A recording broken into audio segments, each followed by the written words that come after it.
नमस्कार. चिंतन. लेखक श्रीकांत मोरे. संयम या लेखातील भाग दुसरा.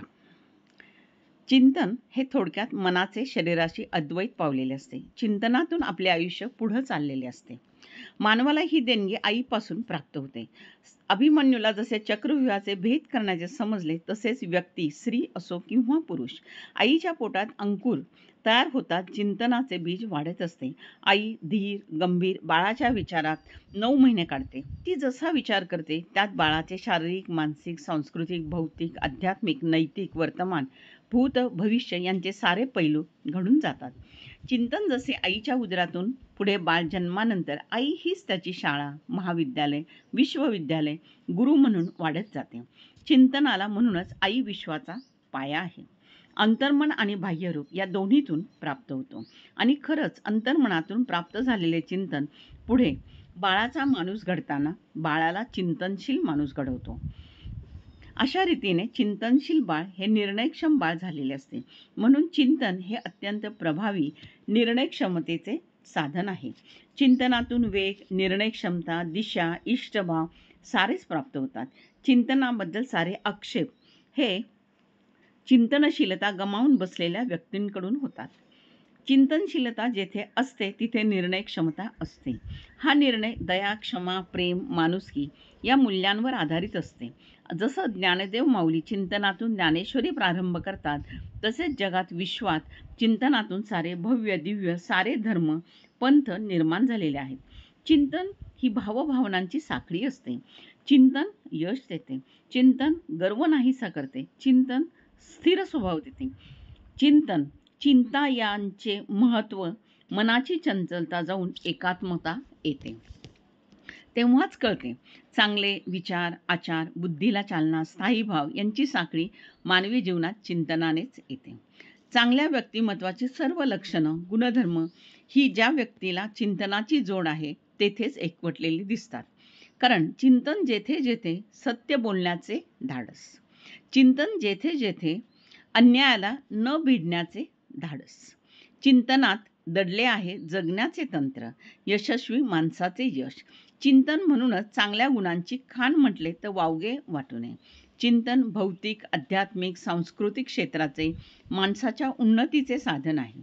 जीवनाचे क्षेत्र कोणतेही असो, चिंतन आणि गुणधर्म साखळी, चिंतन आणि व्यक्तिमत्व पैलूंची साखळी, चिंतन आणि भावभावना या व्यक्तीला एक वेगळाच दर्जा प्राप्त करून देतात.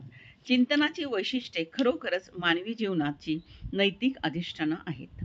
चंचल स्वभावाला औषध नाही. तो ना फार चंचल आहे. त्याचं काय खरं नाही. घडीत बदलतो. चंचल या शब्दाचा वापर आपण नेहमीच करतो. दैनंदिन जीवनात अशा निर्णय बदलणाऱ्या, हे करू का ते करू असे विचारमग्न व्यक्ती आपल्याला अनेक वेळा भेटतात. त्यांना योग्य सल्ला काय द्यावा असा प्रश्न बराच वेळा पडतो. खरं तर योगशास्त्र, अध्यात्मशास्त्र नेहमी हा प्रश्न किती सहज हाताळते पहा. योगात श्वासोश्वास, त्यावर नियंत्रण, धीर गंभीर खोल श्वास, वेगात श्वास, श्वास रोखून धरा असे कितीतरी प्राणायाम आहेत. या साऱ्यांमध्ये चिंतन करीत डोळे मिटून ध्यानमग्न अवस्था येते. हळूवार कोणतीही ताकद न लावता प्राणायाम करावा लागतो. या चंचलता, धरसोड याला थारा नसतो. म्हणजे संयम, चिंतन हे चंचलतेवरचे सहज सुलभ उपाय होय. चंचलता आपल्याला निर्णय घेऊ देत नाही. आपण द्विधावस्थित राहतो. आपण त्या स्वतःवरचा विश्वास हरवून बसतो. तर चिंतन, संयम या गोष्टी व्यक्तीला मिळवून देते. चंचलतेवरती मात करायची तर चिंतन करा. चिंतन करणे म्हणजे मनाचे शास्त्र, विचारांचे शास्त्र जे आपल्याला सांगते थांबा, पहा, ग्रहण करा, विचार करा, मग आवश्यक असेल तर बोला, निर्णय घ्या, अन्यथा शांत राहा. चंचलता हा मनुष्य दोष आहे, तर चिंतन हा त्यावरचा उपायच आहे. म्हणूनच मनुष्य स्त्री असू दे पुरुष असू दे कोणी का असेना, लहानपणापासून मोठे होईपर्यंत चिंतन, विचार, संयम या गुणांची जपणूक करेल तर जीवनात भवसागर तारून जाण्याचा मार्ग सोपा सुकर होईल. चंचलता या शब्दाचा अनेक अर्थानं मानवी जीवनामध्ये वापर समाजात केलेला दिसतो. पण चिंतन, संयम हे मात्र इष्ट गुणधर्म असणारे मानवाला अत्यंत आवश्यक आहेत. चिंतन आणि शाश्वत सत्य यांचा संगम हा आपणास नेहमी पाहायला मिळतो. जन्म आणि मृत्यू ही शाश्वत सत्य आहेत. जन्मानंतर बाळाचा माणूस होतो आणि स्वतःच्या पावलांनी शारीरिक, मानसिक, सांस्कृतिक, सामाजिक सर्व पातळीवरती पावलं टाकायला लागते. मृत्यू हा सत्यापुढे कोणाचंही चालत नाही. ते साऱ्यांना पुढे जावे असं वाटत राहतं आणि जीवनाची अनिश्चितता अधिकच जगण्याला विविध छटा देऊन जाते. संयम, चिंतन यामुळं मात्र जन्मानंतर मृत्यू अटळ हे शाश्वत सत्य स्वीकारण्यास मदत होते. चिंतन मृत्यूला सहज स्वीकारण्यात मदत करते. चिंतन मृत्यूला दूर जा असे विनवणी करत नाही. चिंतन मृत्यूला कवटाळून शांतही होत नाही. चिंतन मृत्यूला सोबत घेऊन आपली जीवनाची वाट आखते.